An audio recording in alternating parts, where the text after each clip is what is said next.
네, 매일 아침 꼭 챙겨야 할 뉴스 딱 3개만 골라서 깊게 들여다봅니다. 뉴스 세계 시간인데요. 월요일에는 MBC 이지선 기자와 함께하는데 자, 개인 사정으로 오늘은 시사인의 김동인 기자와 함께합니다. 어서 오세요. 네, 안녕하세요. 시사인 김동인입니다. 네, 그리고 박지훈 변호사 모셨습니다. 어서 네, 오세요. 안녕하세요. 박지훈입니다. 자, 유튜브 라이브로 김종배의 시선집중 진행이 되고 있습니다. 유튜브에 들어가셔서 김종배의 시선집중 검색하시면 바로 뜨니까 저희와 함께해 주시기 부탁드리고요. 첫 번째 소식 가보죠. 네, 유시민 노무현 재단 이사장의 발언, 이 범진보가 180석이 가능하다라는 발언이 좀 논란이 됐습니다. 네. 여당에선 진화에 나서고 있고 야당에서는 공세를 쏟아내는 모습인데요. 네.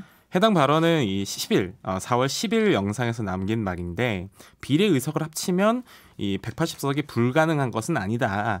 사실 이 말 자체가 어떻게 보면 뭐 지지층 결집을 위한 발언이다 이렇게도 볼 수 있겠지만 이 발언을 두고 좀 파장이 일었습니다. 네. 사실 수비를 좀 굉장히 적극적으로 하고 있다고 봐야 돼요. 이런 발언에 대해서요. 이낙연 더불어민주당 공동 상임선대위원장이 이 연설에서 때로는 민주당 바깥에 있는 분들이 선거 결과를 섣불리 예측하곤 한다. 이 늘 심판받는 마음으로 겸손하게 임하고 국민을 두려워해야 된다. 그리고 뭐 관련된 발언 뭐 양정철 민주연구원장도 뭐 오만한 생각은 민주당의 생각도 민주당 후보의 태도도 아니다. 이런 발언들이 나왔고요. 네. 반면 이제 야당에서는 김종인 미래통합당 총괄선거대책위원장이 지금까지 180석 운운한 정당 중에 이 성공한 정당이 없다. 이런 발언을 이제 공세를 퍼붓고 있습니다.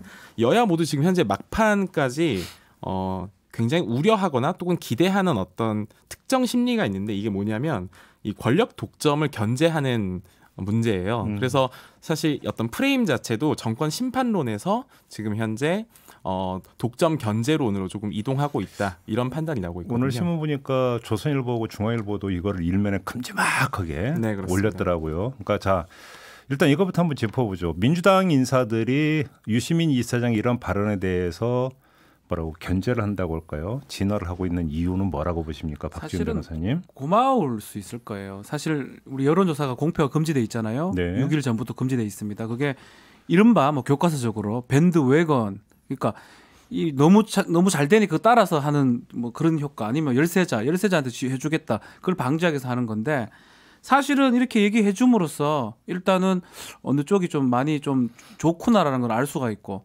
다만 또 이 정당 사람은 아니에요. 유시민 이사장은 그 여당 입장에서는 또 반대 얘기를 하니까 그만큼 또 지지층을 결집시킬 수 있고 상당히 여당 입장에서는 나쁘진 않죠.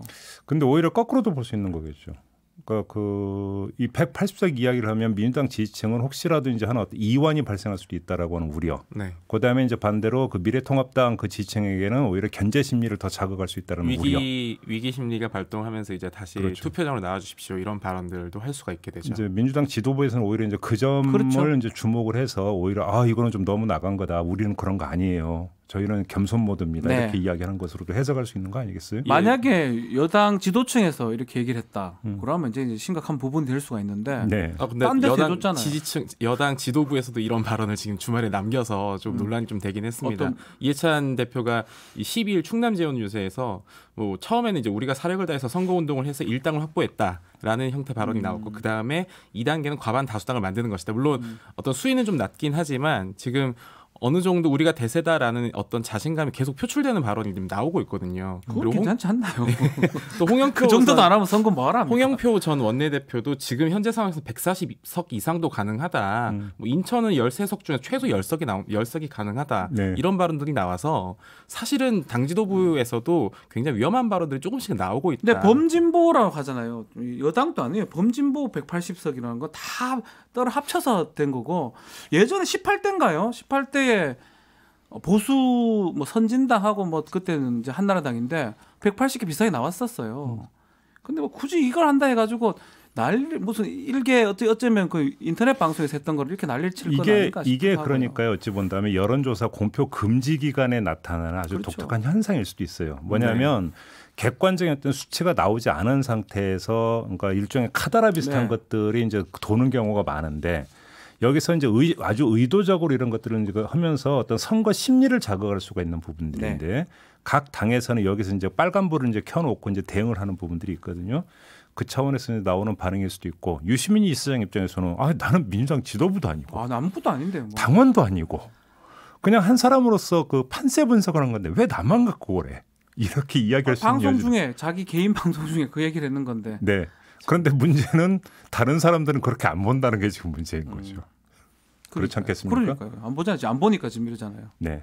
아무튼 참 이 판세에 대해서는 이야기가 참 엄청나게 많이 나오고 있습니다. 어차피 이제 그 사흘 뒤면 나오는 차제에 네. 그 여론조사 공표 금지하는 거를 좀 바꿔야 되는 게 아닌가. 옛날에 하는 거하고 지금은 되게 정확하거든요. 네. 차라리 이런 얘기 자꾸 하느니 이게 사실 공표가 되는 게 맞지 않나 싶어요. 다만 저 같은 경우에는 지역 선거 같은 경우에는 그 여론조사가 정확하다고 보기가 좀 쉽지 않은 부분도 있는 게 이 조사가 많아지고 기관이 많아질수록 사실 표본이 굉장히 줄어들고 이게 얼마나 대표성이 있느냐라는 것에 대한 논란이 계속 있는 경우도 있기 때문에 저는 그 부분에서는 좀 조심스러운 판단이 필요하다고 생각을 합니다. 이게 좀 찬반 양론이 있어요. 여론조사 공표 금지에 대해서는 너무나 이게 이제 그 넓은 기간에 이렇게 해버리니까 깜깜이 선거가 그렇죠. 되어버린다.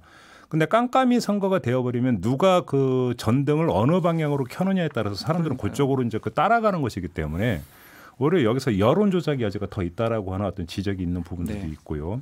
문제는 이것이 만에 하나라도 여론조사가 이제 잘못된 결과가 그러니까 잘못된 데이터인데 이것이 또 표심에 또 그 잘못된 영향을 미칠 수 있다라고 하는 또 정반대의 논리도 있는 부분이기 때문에 사실은 좀 솔로몬의 지혜가 필요하긴 한데요. 문제는 너무 길다. 6일이면요. 네, 너무 길다라고 하는 데는 여론조사. 그래도 좀 어떤 공감대가 좀 형성이 되는 거 그렇죠. 아닌가? 만약에 한 달 좀 줄이든가. 네, 일주일을 안 하는 게 어디 있습니까? 그러게 말입니다. 어찌 본다면 막판에 참 표심이 요동치는 경우도 있는데요. 네. 이게 반영이 안 되고 있다라는 좀 한번 좀 검토가 좀 필요한 부분인 것 같습니다. 자, 다음 뉴스로 넘어가죠. 네. 지난 10일 결국 탈당 권유라는 경징계에 그친 차명진 후보 네. 다들 아실 텐데요. 경기도 부천 병 지금 그렇죠. 후보로 나와 네, 있죠. 이 지난 주말에도 세월호 참사 망언을 계속 이어나갔습니다. 이 지역 선고형 현수막에는 이 제명 처분을 면했다. 이 선거 끝까지 치를 수 있게 됐다라고 이 제명 처분이 굉장히 경징계다라는 걸 스스로 좀 언급하는 내용들이 나왔고요. 네. 그리고 유세 현장에서도 이 세월호 연대 당장 국민에게 사과하고 감옥으로 가라라는 형태의 발언들을 남기고 또 개인 페이스북에는 이 상대방 후보를 성희롱하는 듯한 발언까지도 올렸습니다. 제가 사실 입에도 지금 올리기 싫은 발언들이 나와서 현수막 건거 갖고 그런 거죠? 예, 네, 그렇습니다. 네, 현재 그 황교안 당대표 같은 경우에는 지난 10일에 이 차명진 후보에 대해서 이미 지난 최고위에서 최고수위의 징계라는 정치적 결정을 내린 바 있다. 그런데 이게 최고수위인지는 아무래도 판단이 다를 수도 있을 것 같고요. 네. 또 우리 당 후보가 아니다. 이미 차 후보의 후보 자격을 박탈했다라는 말을 남겼는데 사실 이 발언이 나오게 된 과정을 좀 볼 필요가 있어요. 처음에는 이제 윤리위의 결정이 10일 날 났는데 황 대표 처음에 이제 관련한 분들과 수기하겠다라는 말을 남겼는데 이 부분에 대해서 막상 김종인 선대위원장 같은 경우에는 한심하다 이런 발언을 남겼거든요. 그러고 나서야 나온 입장인 겁니다. 그러게요. 그래서 망언이 지금 지속되는 배경이 결국 징계의 성격 때문인 건데 10일 내에 탈당하지 않으면 사실 제명이 되지만 이 선거까지는 10일 이전에 이미 다 모든 게 끝나지 않습니까? 10일이라고 하는 게 4월 20일이니까 네. 예. 선거 다 끝난 다음에 되는 거죠. 그래서 사실상 살 길을 열어준 것 아니냐 이렇게 볼 수 이 있죠. 현상에는 두 번의 분기점이 있는 것 같아요. 한 번은全面 결정을 했다가 갑자기 탈당 권유로 수위를 낮춘 게 한 번의 분기점이고 왜 이랬을까? 일단 좀 그 당 윤리의 결정에 대해서 의아해하는 사람들이 있고요. 네.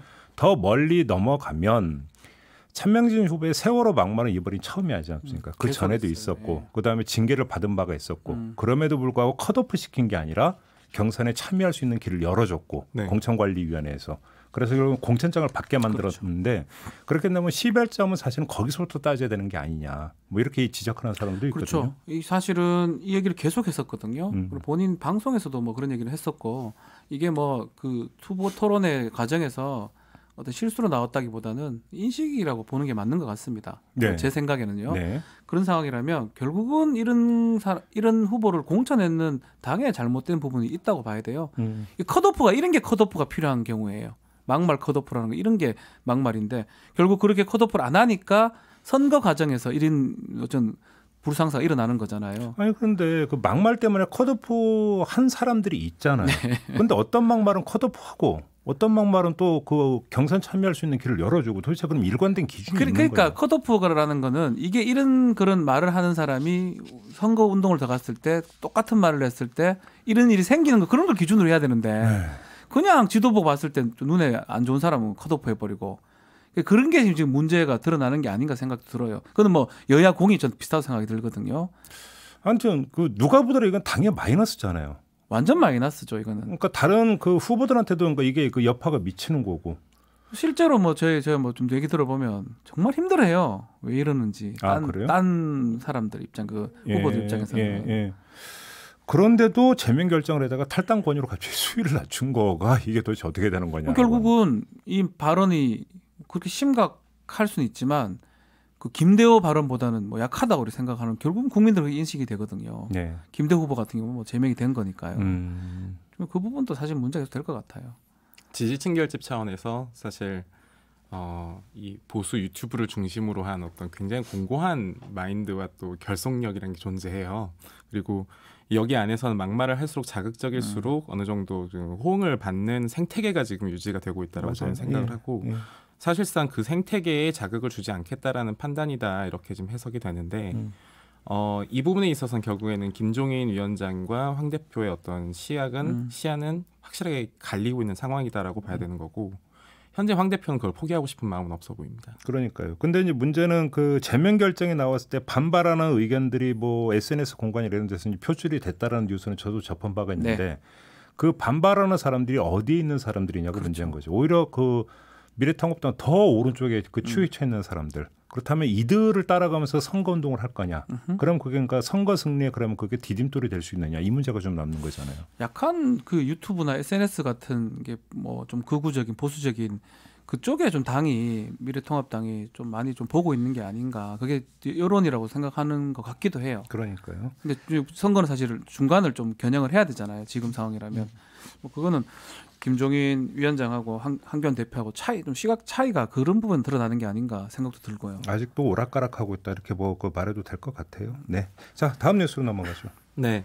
클럽 버닝썬에서 고객의 신체를 동의 없이 촬영하고 유포한 클럽 MD가 지난 4월 7일 1심에서 집행유예를 선고받은 게 뒤늦게 확인이 됐습니다. 네. 선고받은 형량은 이제 징역 2년 6개월에 집행유예 4년이었는데요. 네. 솜방망이 처벌이 지금 처벌 논란이 지금 일어났죠. 그러게요. 서울중앙지법 김용찬 판사가 이 피고인이 초범이고 반성하며 또 피해자와 합의한 점을 참작했다라고 지금 설명을 했는데 네. 문제는 이 법원이 스스로 어떤 혐의에 대해서 뭐라 설명했냐면 해당 동영상이 불특정 다수에게 유포되어서 완전히 삭제가 어렵고 피고인의 죄책이 결코 가볍지 않다라고 하면서도 반성하니까 집행유예다라고 결론이 난 겁니다. 네. 특히 지금 문제가 되는 게 성범죄자 신상정보 공개 대상에서도 제외가 됐어요. 네. 원래 제외가 되기 위해서는 몇 가지 이제 참작 요소가 필요한데 뭐 미성년자이거나 특별한 사정이 있어야 되는데 법원은 이제 종합적으로 판단했을 뿐 특별한 사정이 무엇인지에 대해서는 구체적으로 좀 적실하지 않은 상황이죠. 지금 검찰은 1심 판결에 불복해서 항소한 기계적이에요. 이거 완전히 기계적이고 이거 뭐 제가 비판을 하려는 거 아니고 이제 좀 성범죄 특히 촬영 범죄 같은 경우는 5년 이하의 징역이 5년까지 할 수가 있거든요. 뭐 벌금도 있지만. 네.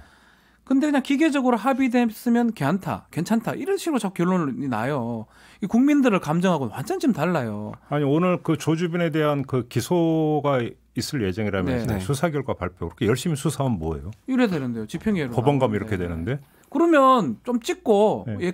예컨대입니다. 제가 예. 변호사지만 좀 찍고 어차피 뭐 합의 보면 뭐 나올 수 있다 이런 인식이 되는 거거든요. 제가 법원 판결 어지간해서 제가 비판을 안 하는데 제가 직업이 변호사다 보니까 근데 계속적으로 성범죄 관련해서 특히 우리 각 기자 김 기자 얘기했지만 신상정보 공개에도 아무도 이유 없이 그냥 기계적으로 특별한 사정이 있으니까 공개하지 않겠다라고 그냥 하는 거거든요. 기계적으로 하지 말고 좀 들여다봐야죠. 이거는 사회적으로 큰 문제가 됐던 사건인데요. 그러니까 기술적으로는 지금 이 관련해서 양형 기준이 마련돼 있지 않다. 그렇죠. 그래서 판사의 재량이 너무나 그러니까 많다. 그러다 보니까 이런 판결이 나온다라고 하는 어떤 비판이 성립이 될 수 있지만, 근데 그런 기술적인 문제 이전에 이 디지털 성범죄나 이 성범죄를 바라보는 법원의 시각이 도대체 어떤 거냐. 그게 문제라는 사실은 거예요. 근본적으로 이걸 좀 따져봐야 되는 문제 아니에요?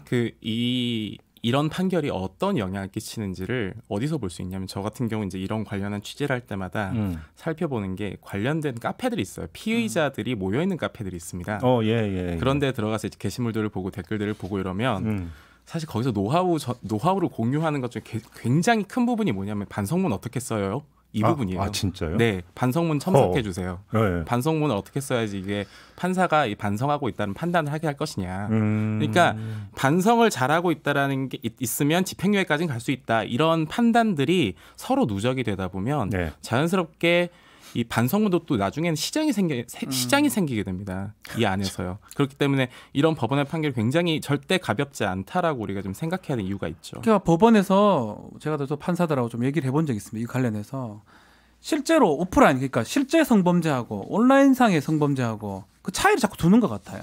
그러니까 그냥 성범죄라면 좀 더 강하게 실형으로 간다면 네. 온라인에서 일어나는 거는 좀 약하지 않는 그게 그 인식을 바꿔야 되거든요. 예. 지금부터라도 좀 논의를 해서 양형 기준을 마련해야 되고 예. 오히려 저는요. 온라인상 성범죄가 더 무서운 거예요. 이게 퍼지면 삭제가 불가능하거든요. 아니 오히려 그 피해 그 다수일 수 있고 그 그렇죠. 여파는 전방위로 퍼질 수 있는 게 디지털 성범죄 아닌가요? 그러니까 이거를 좀 인식을 바꿔야 되는 상황이 아니냐. 제가 좀 정말 변호사 이런 얘기 잘 안 하는데 오죽하면 제가 이런 말 하겠습니까? 아이고 많은 분들이 지금 그 비판의 글 보내주고 계시는데 유튜브로 빛과 진실님, 사법부 성인지 인식 문제 심각함, 그다음에 새로운 시장님, 어찌 우리나라 판사들은 정말 섬 감수성 제로입니다. 안정희님, 그러니 N번방이 생겼다니까요. 맞아요. 마리님, 더 나쁜 결과를 가져오게 하네요. 사법부가 이런 의견들을 보내주셨습니다. 자 이렇게 마무리하도록 하겠습니다. 김동인 기자, 박지훈 변호사와 함께했습니다. 고맙습니다. 감사합니다. 고맙습니다. 이슈의 핵심을 꿰뚫는 예리한 시선, 믿고 듣는 진품 시사 김종배 시선 집중.